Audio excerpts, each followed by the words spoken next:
Entonces, a mí me gustaría hacerles hoy, como nuestra primera clase, es explicarles cuál es el eje de la materia.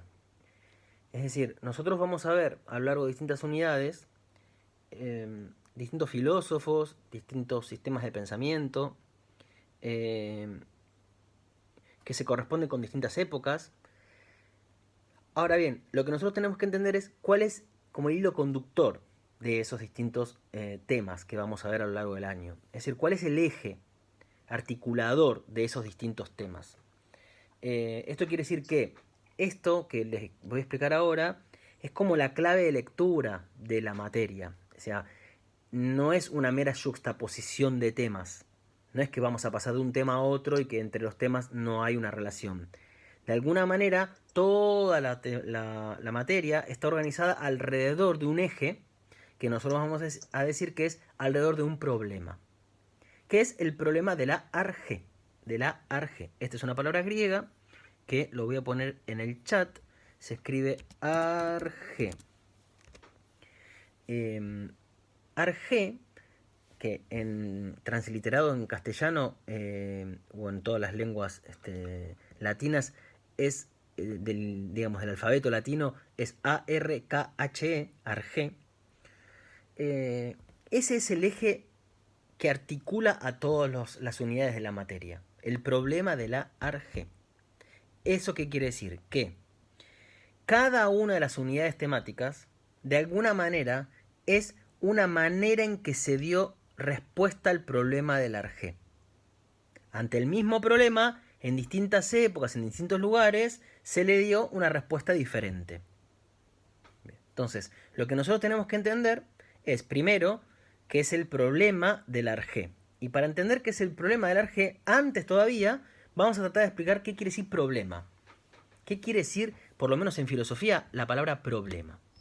¿Vamos bien? Sí. ¿Sí? Ok.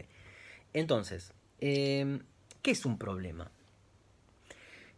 Nosotros comúnmente usamos la palabra problema y lo usamos en un sentido cotidiano que no tiene mucho que ver con lo que es el sentido filosófico de la palabra problema. Por ejemplo, nosotros comúnmente podemos decir, a mí me pasa casi todas las mañanas, decir, uy, qué problema, no encuentro las llaves de mi casa, no puedo salir. Podría ser un problema, ¿no?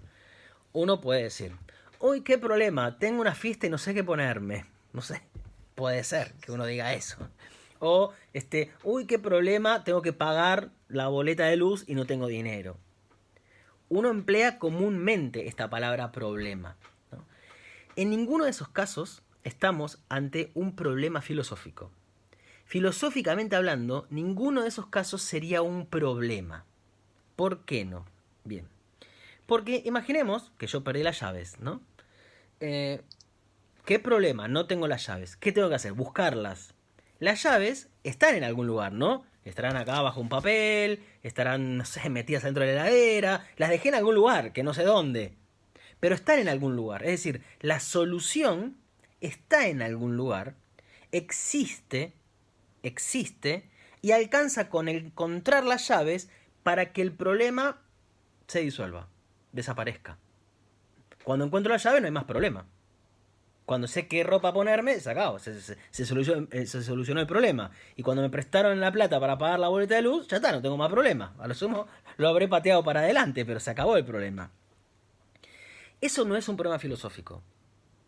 Eso no es un problema filosófico. ¿Por qué? Porque los problemas filosóficos no desaparecen con sus soluciones. Los problemas filosóficos no desaparecen con sus soluciones. Y las soluciones no preexisten al problema, no es que existen ya en algún lugar. Las soluciones siempre son inventadas por los seres humanos.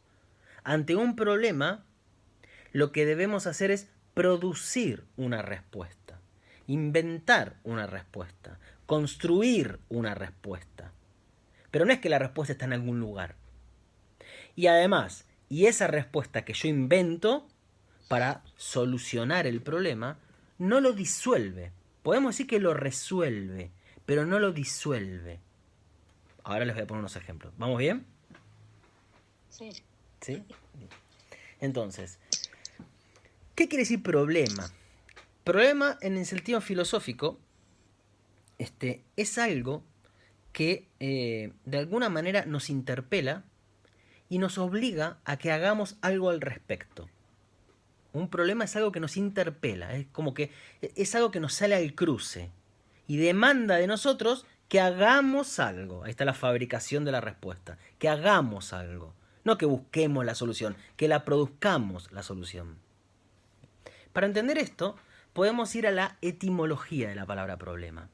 Etimológicamente, ¿qué quiere decir la palabra problema? Es decir, si yo hago un rastreo etimológico de nuestra palabra castellana problema, es decir, si yo hago como su historia, su genealogía, encuentro que nuestra palabra proviene de dos términos griegos. Uno es una preposición que es pro. Creo que voy a escribir por acá. Sí, pro. Creo que hay un pizarrón en esto, pero no lo voy a usar, me parece más fácil esto. Sí, sí. El chat lo pueden ver, ¿no? Lo vemos. Magali, vos Sí. te lo lee el chat, ¿cómo haces con el chat? Sí, sí, lo ¿Sí? lee. Perfecto. Ujú. Pro, una preposición que es pro. La preposición pro, ¿qué quiere decir la preposición pro? Quiere decir hacia adelante o delante, ¿no? Tenemos una preposición como muy actual para nosotros. Pro es aquello que va hacia adelante. Sobre todo si hacia adelante hay un precipicio, pero bueno, eso es, la preposición pro quiere decir eso. Y blema proviene de un verbo griego que es balein. En infinitivo, balein. Este balein en griego quiere decir arrojar, lanzar. Entonces, un problema es algo que está arrojado allí adelante. Es algo que está lanzado allí adelante. Pro, balein. Algo arrojado allí adelante. Eso que está arrojado allí adelante se presenta como un obstáculo. Porque eso es arrojar algo que está adelante que de alguna manera interrumpe como una trayectoria. Como si fuera un obstáculo que me impide continuar. Es importante esto, ¿eh? Que me impide continuar. Y que por lo tanto me obliga a hacer algo. Imaginemos, voy a poner primero una especie de analogía, no es un ejemplo. No es un ejemplo de un problema, voy a poner como una analogía. Pero para que nos vayamos aproximando y después pongo un ejemplo filosófico y después digo en qué sentido la Arge es un problema. ¿Sí? Primero, la analogía. Imaginemos que nosotros vamos caminando por un bosque, por un sendero. Y entonces, arrojado allí adelante, hay un árbol atravesado en el sendero. Y yo digo, uy, qué problema, no puedo continuar. Hay algo que apareció allí adelante y que interrumpe una trayectoria. Me impide continuar. Para que yo pueda continuar tengo que hacer algo. ¿No? Tengo que hacer algo. Y entonces imaginemos que a mí se me ocurre hacer un puente. Ahí está entrando Liliana. Se me ocurre hacer un puente. Claro. Y paso por arriba. A Guadalupe, que no le gustan las alturas, decide hacer un túnel y pasa por abajo. A Leandro no le gustan ni las alturas ni las profundidades, entonces hace un sendero nuevo, lo rodea al árbol. Fíjense que cada uno puede producir una respuesta distinta ante el mismo problema. Ahora bien, y acá viene la clave. Yo hice un puente, o tengo un túnel o tengo un sendero. ¿El puente hace que el árbol desaparezca? No. ¿Resuelve el problema? Sí, yo puedo continuar. Pero si está el puente es porque está el árbol. ¿Eso qué quiere decir? Que el puente no hace que se disuelva ese árbol. La respuesta no disuelve el problema. Por el contrario, en un problema filosófico, la respuesta solo se explica por la presencia continua del problema, porque el problema sigue estando ahí. Curiosamente, esta respuesta me va a permitir continuar, me va a permitir seguir, aunque el problema no desaparezca. Esa es la gran diferencia con lo que nosotros comúnmente llamamos problema. Cuando encontré las llaves, chau, no hay más problema. Abro la puerta y me voy a trabajar. En la filosofía, los problemas o los problemas filosóficos nunca desaparecen. Aunque es cierto, el ser humano se las ha arreglado para darle respuestas, para crear respuestas. Entonces ahora si quieren, vamos sí a un ejemplo. Eso era una metáfora lo que decía. Vamos a un ejemplo filosófico. El ejemplo, o si quieren, uno de los grandes ejemplos, la muerte. La muerte puede ser pensada como un problema. Eso es súper claro. La muerte puede ser pensada como un problema. Yo cuando me doy cuenta que me muero, es como que no puedo seguir. No puedo ni moverme, porque estoy pensando que me voy a morir, me quiero matar. No puedo ni a tomar el bondi ni ver qué voy a cocinar. ¿Para qué me voy a preocupar sobre qué voy a cocinar si me voy a morir? No, me quedo paralizado. ¿No? La muerte es un problema. ¿O no? Sí, la muerte es un problema ¿por qué? Sí. Porque nos interpela la muerte. Porque uno no es indiferente ante la muerte. Eso es un problema. Hay algo que me Además sale al... que no se conoce como lo que hay después. Es como que dice, no Bueno, sé qué hay. bueno, Entonces, no como, sabemos claro, qué... Sí, no sabemos qué hay, pero en principio hay algo vinculado con la muerte, porque ya pensar que hay algo después de la muerte ya tiene que ver con un tipo de respuesta. Le estoy respondiendo algo. Antes de que no se haga y después, hay algo que me molesta de la muerte, que me inquieta, que me perturba, que es como que no me deja continuar. ¿Cualquier cosa puede ser un problema filosófico? No sé si cualquier cosa. Porque yo digo, si voy a tomar, no sé, una gaseosa de naranja o una de limón, a mí puede que me dé igual y no me resulta un problema eso. Me es indiferente, por ejemplo, eso. Ahora, a mí no me es indiferente la muerte. Podríamos decir que los animales tal vez son medio indiferentes a la muerte. Porque no los conmueve la muerte, ¿no? Un perro se encuentra con un perro muerto en la calle y no sé, no se queda llorando y rezándole a alguien. Le pasa por arriba al cadáver, ¿no?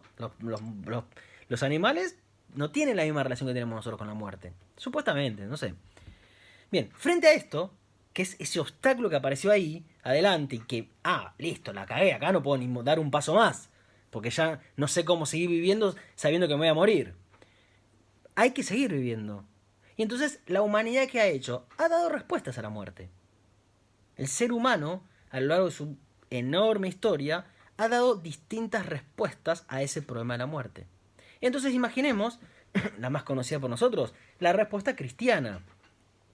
Que es que, no, mirá, no te morís en realidad porque hay un alma que es inmortal y que cuando vos te morís, esta alma se va al cielo, que es un más allá en el que vos finalmente vivís para siempre.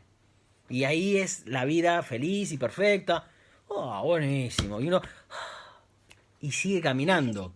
Ahora, porque a mí me dicen que yo me voy a ir al cielo, la muerte no me resulta indiferente. A mí la muerte me sigue molestando. Yo no me quiero morir pero ni a palos. ¿No? Yo no me quiero morir. Ahora, bueno, la piloteo sabiendo que, bueno, me muero y me voy a reencontrar con mi abuela. Uno continúa. Eso es una respuesta, es como el puente que hice yo. Es una respuesta que me permite continuar, pero que no hace que la muerte desaparezca. Porque a mí me sigue jodiendo la muerte. Hay como un sistema problema-respuesta articulado que no se puede separar. Otro ejemplo, habrá otros pueblos, otras culturas, que dijeron, no, mirá, en realidad sí, te morís, pero vos tenés una parte inmortal que reencarna, entonces cuando te mueras vas a reencarnar en otro ser viviente y ahí hay otra respuesta. Y otros podrán pensar que uno es una especie de átomo de energía que cuando se muere se une a la naturaleza y uno, qué lindo, me voy a convertir en planta y en mariposa. Y cada uno le da una respuesta distinta a la muerte. Son todas respuestas que el humano ha inventado, que el hombre se da para poder continuar. Y a lo largo de la historia hay distintas respuestas ante la muerte. ¿Vamos bien? Sí. ¿Alguna pregunta de esto o comentario?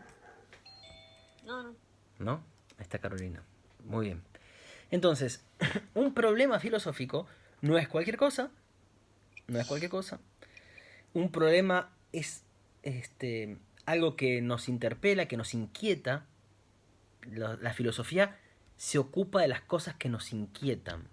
La filosofía, si quieren, en un sentido bien amplio, ¿no?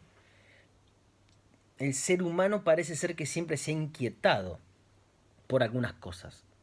No es un ser indiferente. El ser humano no es un ser como apático. Apático, ¿no? Apático, ¿qué quiere decir? ¿Qué quiere decir apático? No, como que estás así, que no, Diferente. de indiferencia, Indiferente, digamos. exactamente. ¿Por Sí. qué? Porque apático es lo contrario, la negación del pathos. En griego, pathos, así escrito, quiere decir afección, de donde viene pasión, ¿no? Es decir, el ser humano es un ser patético, en el sentido de es un ser que es afectado, que las cosas nos conmueven, que las cosas nos inquietan, que las cosas nos movilizan. No somos apáticos. Por lo menos no deberíamos serlo. Puede que después la cultura y la sociedad nos puedan llevar hacia caminos de apatía, en donde a uno le da todo lo mismo. Y salgo a la calle y veo, no sé, a las 11 de la noche a una nena que está pidiendo plata en la calle y para mí es como una planta. Paso y me da igual si está o no está. Puede ser que eso ocurra después y que los humanos nos volvamos apáticos. Pero no somos apáticos. A lo sumo nos acostumbraremos a ciertas cosas. Bien, entonces, el problema no es cualquier cosa, el problema es eso que nos inquieta. Obviamente, a lo largo de la historia de la humanidad ha habido muchas cosas que ha inquietado al ser humano. La muerte, por ejemplo, fantástico. Ahora, hay otra cosa que también ha inquietado al ser humano siempre. Desde que es ser humano, desde que apareció el primer humano, en tanto humano, no sé, ese primer simio que empezó a pensar o empezó a conmoverse, ¿no? El primer ser que se convierte en este ser patético, que se apasiona, que se conmueve, que puede pensar y que puede construir respuestas, ese primer ser humano ya se inquietaba por saber por qué las cosas son como son. A los humanos no nos da lo mismo saber que no saber. De vuelta, uno me puede decir, a mí me da igual, qué sé yo, a mí qué me importa, qué pasó en el Big Bang. Sí, fantástico, como hay gente que dice, para mí era una planta la nena que estaba pidiendo limosna a las 11 de la noche. Claro que después hay humanos que se vuelven apáticos, que se vuelven como animales en última instancia. Sí, ahora, no somos eso.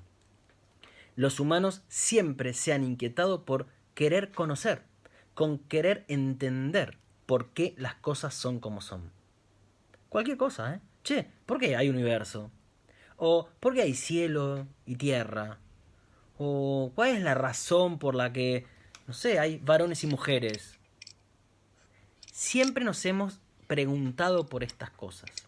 Preguntar por estas cosas es preguntar por lo que los griegos llamaban arge. Arge. Esta palabra griega, arge, es un sustantivo femenino que, si nosotros tomamos un diccionario, vamos a encontrar que esta palabra tiene dos campos semánticos. Dos campos semánticos. Por un lado, la palabra arge quiere decir origen, quiere decir fundamento, quiere decir principio, quiere decir principio rector, después va esa, quiere decir principio explicativo, quiere decir razón de ser, todo eso. ¿Qué es un arjé? Un arjé es origen, es la palabra griega para origen, es la palabra griega para fundamento. Si yo en castellano digo, che, ¿por qué razón tenemos que estar encerrados en nuestras casas? Cuando yo dije en castellano razón, el griego hubiera dicho arjé. Porque esa idea de por qué razón es la idea que expresa la palabra arjé. Si yo dijera, ¿cuál es el principio que explica las estaciones? ¿Por qué hay estaciones de invierno, verano? ¿Cuál es el principio a partir del cual yo puedo explicar que existan las estaciones? Cuando yo dije cuál es ese principio, en griego dije arjé. O digo, ¿cuál es el origen del universo? Y cuando digo cuál es el origen, en griego estoy diciendo arjé. Esta palabra quiere decir todo esto. Bien, ese es un campo semántico. El segundo campo semántico de la palabra arjé, en el diccionario, ¿qué nos diría? Gobierno, poder, mando y principio rector. La misma palabra, ¿eh? De tal manera que si yo digo, ¿Qué está haciendo el gobierno para controlar la cuarentena? Si yo hubiera hablado en griego, cuando dije gobierno, hubiera dicho arjé. O si digo, ¿cuál es el principio que rige los cuerpos, que hacen que todos los cuerpos se caigan? Cuando dije cuál es el principio que rige, principio rector, en griego hubiera dicho arjé. En castellano, esta palabra arjé la encontramos, por ejemplo, anarquía. ¿La anarquía qué es? Es el no gobierno. El no gobierno. O el no poder, quiere decir poder arjé también, ¿no? Que no haya un poder. Bien. La monarquía, ¿qué es? Bueno, que el gobierno o el poder sea de uno. Lo arcaico, eso que está como en los orígenes. Claro. Bien. El arquetipo. Un arquetipo, ¿qué es? Es eso que explica, ¿no? Como un modelo, como el origen, como el principio. Un arquetipo. Esa arquetipo, arge, es la palabra griega. Ok. Filosóficamente, ¿qué es un arjé? Salgamos un poquito del diccionario.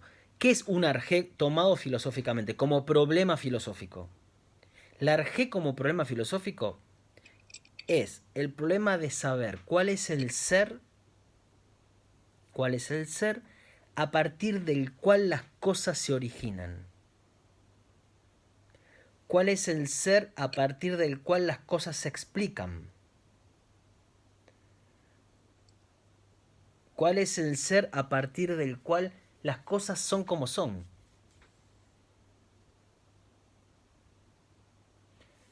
El ser humano siempre ha querido conocer qué es lo que hace que las cosas sean como son. ¿Qué es lo que explica? Saber por qué. Es lo más fácil, saber por qué. Claro. Pero cuando uno pregunta por qué, está preguntando por un ser, está preguntando por algo, que es el principio que explica, o el principio que origina, o el fundamento de la realidad. El ejemplo más fácil, toda la materia, son ejemplos de esto, ¿no? Yo les dije, la materia tiene distintas unidades, cada unidad es una manera distinta de responder a este mismo problema. Así que tenemos todo el tiempo del mundo para dar ejemplos. Pero vamos a poner ya sobre la mesa ejemplos como cotidianos, que todos conocerían o entenderían bien. Y pongo este ejemplo porque me parece que es de lo más cercano que podemos tener, ¿eh? Por ninguna predilección en particular. Si pienso nuevamente en el Dios cristiano, en la religión cristiana, digo, Dios es el principio a partir del cual las cosas se explican. Porque cuando yo quiero explicar por qué ahora es de noche y hace un rato era de día, la respuesta del cristianismo, de la religión, ¿qué dice? Porque Dios separó la luz de la oscuridad. Lo que hizo Dios es el principio explicativo de las cosas. ¿No? Yo pregunto, ¿y por qué razón los humanos tenemos que trabajar para vivir? Qué garrón, ¿no? Yo no veo que los animales tengan que trabajar, que salgan a las 8 de la mañana. Nosotros tenemos que trabajar. ¿Por qué de tantos seres que hay en el mundo, por qué los humanos somos los únicos que salimos de laburar? Bueno, mirá, porque Dios nos castigó expulsándonos del paraíso porque nos mandamos una cagada y cometimos el pecado, etcétera, etcétera. Es decir, lo que hizo Dios, su castigo, la expulsión, es lo que explica la condición del trabajo del ser humano. Dios es el principio explicativo. Dios es el principio que rige sobre la realidad. Porque si sigue habiendo luz y oscuridad, día y noche, es porque Dios sigue estando manteniendo el orden que ha creado. Bien. Eso sería un ejemplo religioso del problema del arjé, de un arjé. Dios sería un ejemplo de una arjé, de un ser que es el origen de las cosas. Vamos a ver un montón de otros ejemplos. Un caso no religioso, ¿cuál sería? El que anticipé un poco recién. Si yo digo, ¿por qué razón se cae la virome? ¿Por qué razón? O digo, ¿cuál es el fundamento que explica por qué los cuerpos se caen y no flotan? La gravedad. O la masa, la tierra, ¿no? ¿Eso decís? ¿Milagros? Ah, perdón, la gravedad. Claro, la gravedad, la gravedad. La gravedad en ese caso, que es todo lo que es la gravedad, ¿no? La masa, la atracción. Eso es el principio que explica la caída de un cuerpo de todos los cuerpos. Sería un ejemplo de la ciencia. Bien. ¿Vamos bien?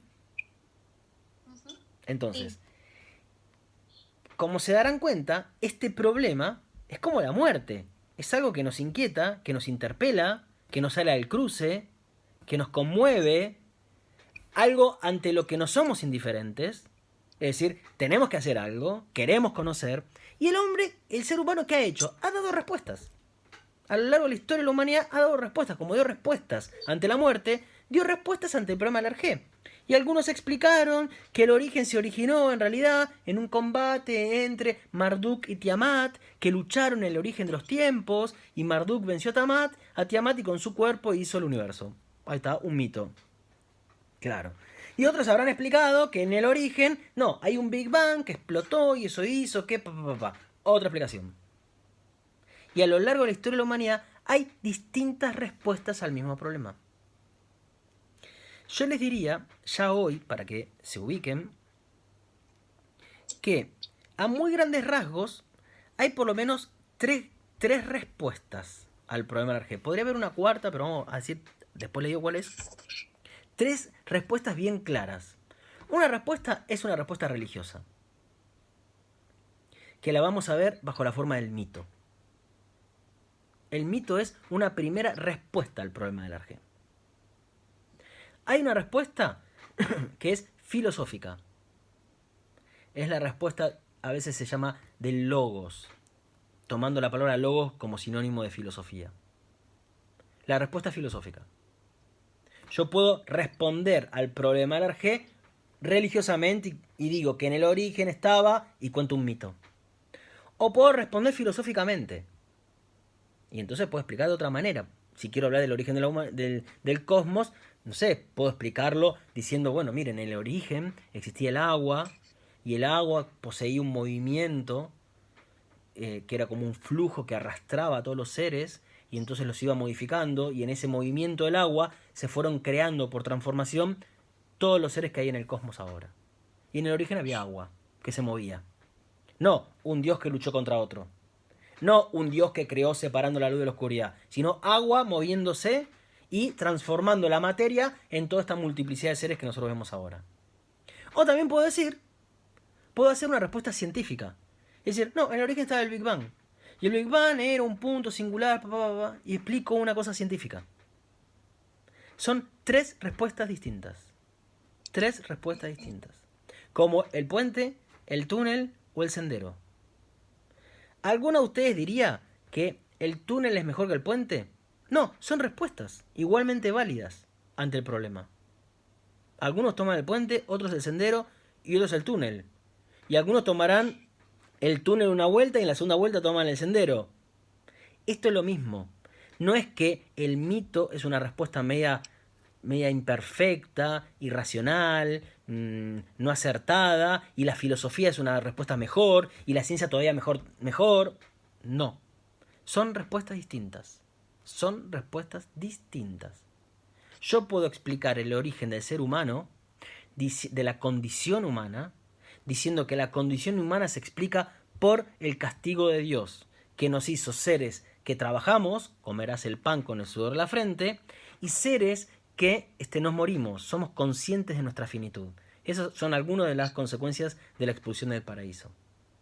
O yo puedo explicar la condición humana diciendo, bueno, mira, el primer humano salió de un simio. Y la diferencia que yo veo entre ese ser y ese humano y ese simio, entre ese que ya puedo reconocer como una especie nueva, homínida, aunque se parecen mucho, estos, ¿saben qué hacían? Enterraban a los muertos. Los simios no. ¿Qué pasó ahí?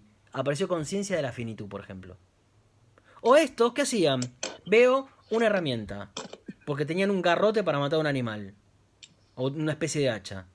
¿Los animales tienen herramientas? No. ¿Qué quiere decir eso? La condición humana empieza cuando la especie empieza a manipular con la mano herramientas. ¿Qué es que trabajamos? Que hay que laburar. Hay que ganarse el pan con el sudor de la frente. Digo, no tienen por qué coincidir como estoy haciendo yo ahora. Lo que quiero que entiendan es que son respuestas igualmente válidas. Igualmente válidas. En esta materia ¿qué vamos a hacer? Vamos a tomar el problema del Arjé y vamos a ver, en primer lugar, la respuesta del mito. Vamos a ver luego como la configuración religiosa de la respuesta. ¿Sí? La construcción religiosa de esa respuesta. Y esa construcción religiosa es lo que se llama comúnmente mito, o en filosofía se llama mito. Que vamos a ver no tiene nada que ver con esa cosa de algo falso. Como diciendo, no, eso es un mito, es mentira. No tiene nada que ver con esa idea del mito. El mito es la respuesta religiosa al problema del Arjé. Es de alguna manera una forma de sabiduría. Y después que hayamos visto el mito, vamos a ver algunos hitos dentro de la historia de la filosofía. Algunos ejemplos en distintos momentos de la historia de la filosofía de respuestas al problema del Arjé. ¿Qué dijeron los presocráticos? ¿Qué dijo Platón? ¿Qué dijo San Agustín? ¿Qué dijo Descartes? Y después vamos a ver qué dijeron Hume y Kant, que son dos filósofos de la modernidad, sobre todo desde el punto de vista crítico. Vamos a ver cómo ahí aparecen unos primeros filósofos que van a empezar a cuestionar si acaso es posible conocer un ser de las características del Arjé. Pero están ahí como cuestionándolo. Hasta llegar a Nietzsche, que va a ser el primer filósofo que diga, ¿saben qué? El Arjé no existe. Porque Dios ha muerto. Y eso quiere decir que no existe el Arjé. Que no hay Arjé. No hay Arjé. Pero hace una hora que estás hablando de esto y ahora me decís que no hay Arjé. Sí. ¿Y qué? ¿Toda la historia de la humanidad se equivocó? Creyendo que había dioses, que había gravedad, que había eso, ¿se equivocó? Sí, se equivocó. Pará, ¿quién sos vos, Nietzsche? ¿Que la tenés más clara que toda la historia de la humanidad? Sí, decía Nietzsche. ¿Cómo se explica eso?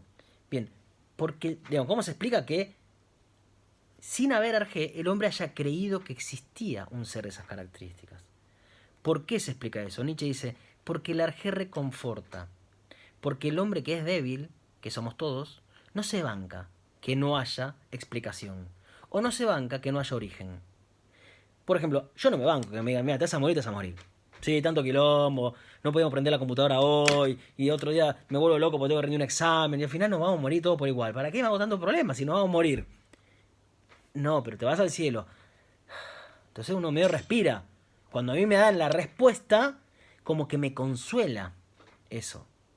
Eso que me inquietaba, me deja de inquietar. Nietzsche dice, ahí está la clave. El ser humano inventa cosas para estar tranquilo, para perder como esa inquietud. Para dar paz al espíritu. ¿Cómo? Para dar paz al espíritu. Para dar paso al espíritu. Por ejemplo, para dar paz al espíritu, claro, sí, sí. Y Nietzsche dice, sí, está bien, pero que eso te dé paz no quiere decir que sea real. No hay Arjé, es mentira, es todo un invento.